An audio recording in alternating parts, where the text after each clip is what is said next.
डर और इश्क, ये दो चीजें इस्लाम में बड़ी महारत रखते हैं और बड़ी कीमत रखते हैं। इसकी बड़ी किताबों में जो है मुसलमानों के, इस्लाम की जितनी भी किताबें हैं, इसमें डर और जो इश्क है इसके बारे में बड़ी तारीफ की गई है। अल्लाह कुरान में कहता है कि मुझसे डरो और सिर्फ मेरी इबादत करो। ये दो चीजें अल्लाह ने जो है इंसान को दी है। ये दोनों चीजें अगर समझ जाएगी तो जो है हमारी आखिरत बड़ी आसानी से गुजर जाएगी और हमें यहाँ से जो है छुटकारा मिल जाएगा।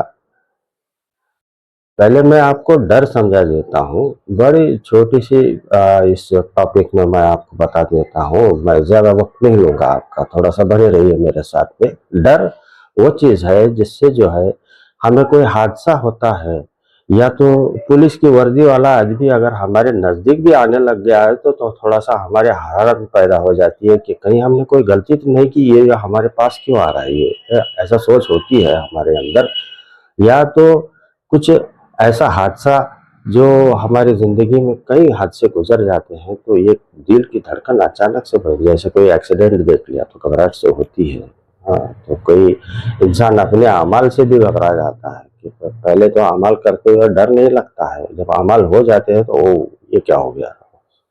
अब जो है सबसे पहले आप डर को समझ लीजिए, इसकी डेफिनेशन समझ में जाएंगे तो थोड़ा थोड़ा सा अल्लाह आपको समझ में लग जाएगा और जो है वो कहना क्या चाहता है आपसे, तो बंदे से जो कहना चाहता है वो अगर वो समझ जाएगा, ठीक है। तो डर वो चीज है जिस तरह से आदमी जब गुनाह करने लगता है तो चारों तरफ देखता है, अपने चारों तरफ देखता है कि ये जो मैं गुनाह कर रहा हूँ इसे कोई देख तो नहीं रहा, ठीक है। अफसोस की बात है जब गुनाह करने के लिए ये निकलता है, चारों तरफ देखता है लेकिन ऊपर नहीं देखता, क्योंकि ऊपर एक ऐसा, समझ लीजिए आज की दुनिया में समझाने के लिए एक ऐसा सीसीटीवी कैमरा समझ लीजिए आप, ये हमेशा ऑन रहता है कि मेरा बंदा, मेरा उम्मती रसूल क्या कर रहा है, ये नेक अमल कर रहा है, गुनाह कर रहा है, क्या कर रहा है, इसकी सारी जो है रिकॉर्डिंग चालू है। ये कभी बंद नहीं होती जब तक कि ये इस दुनिया से चला ना जाए, तब तक ये कैमरा कभी बंद नहीं होता। जब इसका एहसास आपको हो जाए कि ये खुदा, मैं जो अभी कुछ भी करने जा रहा हूँ, चाहे नेक हो बद हो, जो भी करने जा रहा हूँ उसे देखने वाला कोई तो है, ये जब समझ में आ जाएगा ना तो ये डर समझ में आ जाएगा। इस इस कॉन्सेप्ट में अल्लाह कह रहा है कि मुझसे डरो। हम जो दुनिया में डर रहे हैं उस कॉन्सेप्ट पे अल्लाह बात ही नहीं कर रहा है कि हम हादसे से डरते हैं, मुसीबतों से डरते हैं, अल्लाह उससे बात नहीं कर रहा है, ये कॉन्सेप्ट नहीं है उसका। मुझसे डरो इस मामले में जिस तरह से मैंने आपको समझाया। अब आता हूं मैं इश्क की तरफ। इश्क के अलावा जो भी इबादतें हैं हमारी, इश्क के अलावा जितनी भी हम इबादतें करते हैं तो उसमें मतलब आ जाती है।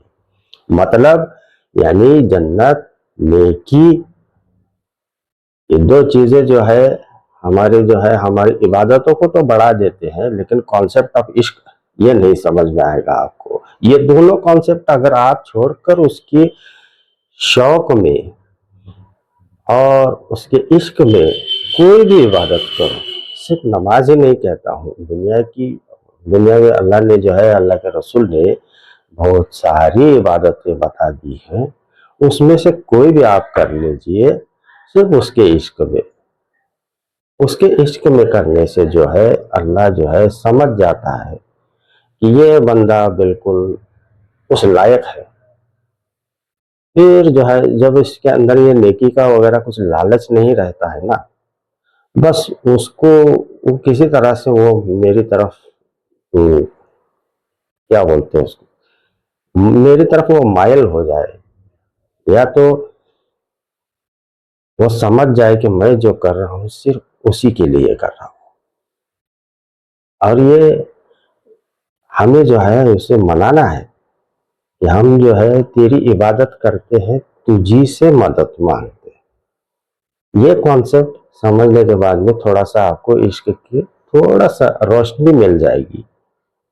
मैं इशारा थोड़ा सा कर देता हूँ, ऐसा नहीं है कि मैं बहुत ज़्यादा डिटेल में, आप कंफ्यूज हो जाओगे फिर। इशारा मैं कर देता हूँ, थोड़ा सी रिसर्च आप करना शुरू कर देंगे तो ये कॉन्सेप्ट बड़ी अच्छी तरह से आपको समझ में आएगा और ज़िंदगी देखिए आप दुनिया के सारे गम भूल जाएंगे और सिर्फ जो है उससे इश्क करने लग जाएंगे।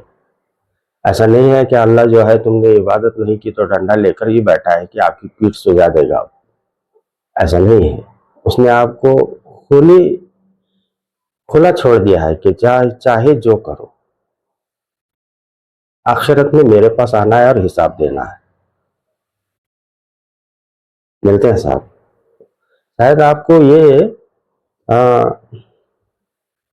वो सब्सक्राइब वगैरह सब करना आता तो होगा ना। अगर मूड हो तो कर लीजिए।